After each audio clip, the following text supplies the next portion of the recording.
রাজধানীর ৩ জায়গায় ৭টি ককটেল বিস্ফোরণ ঘটিয়েছে দুর্বৃত্তরা। সকালে হেলমেট পরে মোটরসাইকেলে আসা ব্যক্তিরা এসব ককটেল বিস্ফোরণ ঘটায়।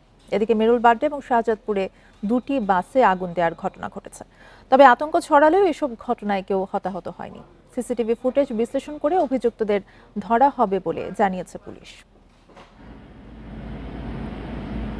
সোমবার সকাল 7টার দিকে মোহাম্মদপুরে মৎস্য প্রাণী সম্পদ উপদেষ্টা ফরিদ আক্তারের প্রতিষ্ঠান প্রবর্তনার সামনে সড়ক ও সীমানার ভেতরে 2টি ককটেল বিস্ফোরণ ঘটানো হয়। হেলমেট পরে মোটরসাইকেলে এসে ককটেল বিস্ফোরণ ঘটান 2 জন।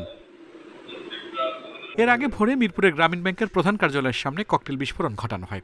এছাড়া ধানমন্ডি 27 নম্বরের মাইডাস সেন্টারের সামনেও 2টি ককটেল বিস্ফোরণ ঘটে। পুলিশ বলছে সিসিটিভি ফুটেজ বিশ্লেষণ করে অভিযুক্তদের শনাক্তের চেষ্টা চলছে।